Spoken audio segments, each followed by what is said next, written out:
Chers amis, bonsoir. Nous avons précédemment parlé de la sagesse, celle de Dieu, celle de l'homme. Le sage utilise les moyens appropriés pour mettre de l'ordre et transmettre sa sagesse. Transmettre la sagesse, c'est du côté de celui qui reçoit, recevoir quelque chose qui le dépasse. En partie compris, en partie perçu, en partie invisible. Et donc, le moyen de transmission utilisé par le sage doit être composé de multiples facettes. En particulier, il doit être un alliage de discours et d'expériences sensibles et morales. C'est pourquoi le sage recourt aux symboles. Mais avant de creuser ça, jingle!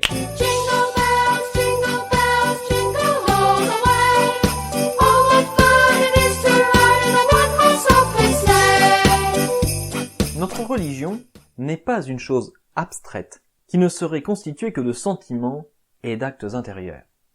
C'est ce que nous dit le Père Bernard dans sa conférence que je vous mets en description. Nous pouvons constater qu'il y a beaucoup de choses matérielles utilisées dans la liturgie. Le pain, le vin, l'eau, etc. Mais encore, des couleurs d'ornement liturgique, des formes géométriques comme la croix ou le cercle. Il y a les odeurs de l'encens. La liturgie change en fonction des heures, des jours, des saisons, des temps, comme avec le temps de l'Avent dans lequel nous sommes, ou encore celui de Noël ou de la Pentecôte. Il y a aussi une hiérarchie. On pense d'abord à l'ordre entre les baptisés, qui officient ou assistent, mais également dans les choses, comme pour les cierges qui doivent être allumés et éteints dans un ordre très particulier. Cependant, il faut bien noter que toutes les choses extérieures ont, dans la liturgie, pour objectif de montrer et d'exercer les choses intérieures. La liturgie utilise des symboles, parce qu'un symbole est une chose qui montre et réalise une autre, tout en la résumant. Un discours fait appel à la raison, mais le symbole, lui, fait appel à toute la structure humaine. Prenons un signe naturel. La trace d'un animal nous fait connaître qu'un animal est passé. Mais si l'on fait attention aux traces et qu'on apprend à les lire, on pourra déterminer l'espèce, l'âge, peut-être le poids de l'animal. Lorsqu'on promet sur l'évangile, lors d'une enquête canonique, une enquête faite par l'Église, on étend la main sur l'évangile et on promet.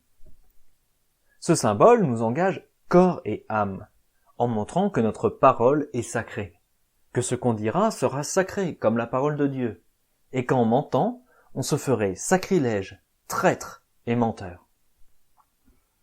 Et tout cela est compris immédiatement par celui qui pose le geste et dit la parole, bien qu'il ne soit peut-être pas capable de le formuler explicitement.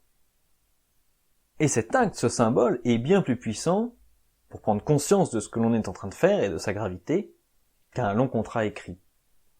De la même manière, la liturgie, par l'utilisation de ces signes et de ces symboles, est pour nous une école. Le propre du sage est de mettre de l'ordre. Pour profiter pleinement de la sagesse de Dieu et de l'Église, il nous faut donc méditer sur ces symboles. Que sont-ils ? Que signifient-ils ? Quelles leçons concrètes pour notre agir y a-t-il à en tirer ? Mais encore, quel est l'ordre, c'est-à-dire quel est le lien qui existe entre ces symboles eux-mêmes ?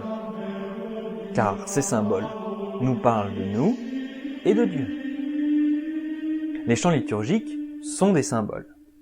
Demain, nous nous pencherons sur le symbole qui est la deuxième antienne de l'Avent, O Adonai, qui veut dire Seigneur. Mais pour ce soir, terminons en récitant cette merveilleuse antienne.